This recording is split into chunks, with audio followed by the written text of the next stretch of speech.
कृषि, पशुपालन और सहकारिता का विषय पर चर्चा हुई और मैंने वही तर्क प्रस्तुत किया। सरकार ने हालांकि बहुत मजबूत दावे किया है, राशि भी बहुत बड़ी है, लेकिन आप भी जानते हैं पूरे झारखंड प्रदेश में 4,402 पंचायत लगभग हैं। एक भी पंचायत हमारा ऐसा नहीं है जो पूर्ण रूपेण कृषि पर निर्भर करता हो।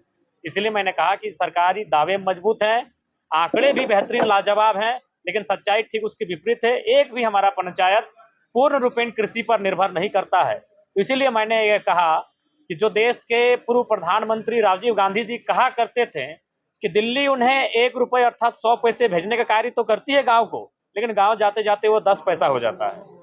तो निसंदेह आज अगर इस राज्य के किसानों की हालात क्या है वो आपसे छुपा नहीं है। आज भारत एक ऐसा देश है जहां लोग टमाटर की चटनी बेचकर अरबपति बन जाते हैं और किसान सड़कों पर उन्हें अपना टोकरी टोकरी टमाटर फेंकने पर मजबूर होना पड़ता है, क्योंकि उन्हें सही वक्त पर जो उनका न्यूनतम मूल्य होता है वो प्राप्त नहीं हो पाता है। और इसमें जो सरकारी विभाग हैं, चाहे लैम्प्स रहें, पैक्स रहें, उनकी बड़ी सहभागिता रहती है। वह ऐसा वो जानबूझकर करते हैं ताकि बिचौलिया किसानों की जो अनाज है उसे कम लागत पे खरीदे और फिर वो एमएसपी पर बेचने का कार्य करे। तो निसंदेह सरकार को कृषि के सब्जेक्ट पर गंभीर होने की आवश्यकता है, क्योंकि राज्य आज प्रवासी, बेरोजगार, पलायन जैसी समस्या से जूझ रहा है और इन सारी समस्याओं का निदान 25% कृषि में छुपा हुआ है। अगर वो कृषि को उन्नत कर पाती है तो राज्य की 25% आबादी को उन्नत कर लेगी।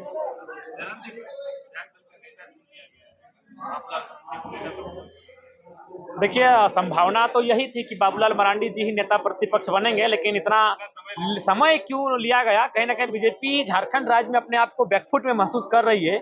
इस बात की सच्चाई से इनकार नहीं किया जा सकता। ये तो सभी जानते थे कि बाबूलाल मरांडी ही नेता प्रतिपक्ष के दावेदार हैं, लेकिन सवाल है कि लगभग 3 महीने की प्रतीक्षा की गई, तो इसका मतलब है कहीं ना कहीं बीजेपी अपने आप को बैकफुट पर पा रही है।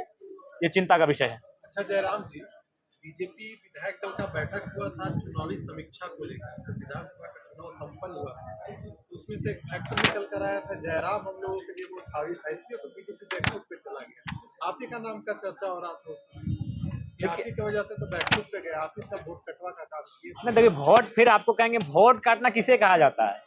जब कोई 10,000, 12,000, 15,000 वोट ऐसे वोट कटवा कहा जाता है। कोई पार्टी आपको तो प्रशंसा करनी चाहिए। भारत के लोकतंत्र में, भारत के 70 साल की आज़ादी के इतिहास में शायद पहला होगा फर्स्ट पीढ़ी का जनरेशन। मैं ये हो सकता है 30-35 साल के बहुत सारे नेता आए होंगे, चाहे वो रामविलास पासवान जी के पुत्र हो, मुलायम सिंह यादव के पुत्र हो या लालू यादव के पुत्र हो, लेकिन ध्यान रखिएगा वो सेकेंड जनरेशन के थे। मैं पहला जनरेशन से आया हूँ और मात्र 2 महीने में हम 7% वोट लेकर आए हैं। ये प्रशंसनीय है। इस राज्य में, देश की राजनीति में प्रशंसनीय है। इसलिए हम लोग वोट कटवा के उद्देश्य से नहीं आए। हम लोग तो अपने आप को स्थापित करने आए हैं, एक नई विचारधारा का सृजन करने आए हैं।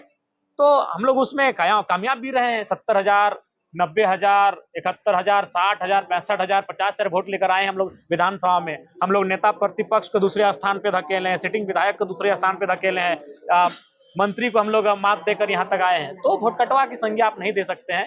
हम लोग अपनी एक नई पहचान बनाने के लिए आए हैं और उसमें काफी हद तक सफल रहे। फैक्टर मानते हैं ना जयराम जी कि देखिए, किसी के माननीय पत्रकार महोदय, जब भी कोई चुनाव होता है और चुनाव में हार जीत होते हैं तो कई कारण होते हैं। अगर उन कई कारणों में अगर एक कारण मुझे माना जा रहा है तो हम इनकार नहीं कर रहे हैं, हम नहीं इस बात को सिरे से खारिज कर रहे हैं, लेकिन कई कारण होते हैं।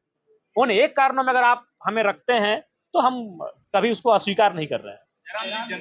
सदन में कितने मुद्दे उठ पा रहे हैं जनता के? अब तक का कैसा अनुभव रहा आपका? देखिए, सदन में तो ठीक ठाक मुद्दे उठ रहे हैं और चूंकि देखिए हम लोग एक विधायक हैं, समय का थोड़ा सा कम होता है, पाबंद होता है, काफी स्पीडली अपनी बातों को रखना पड़ता है।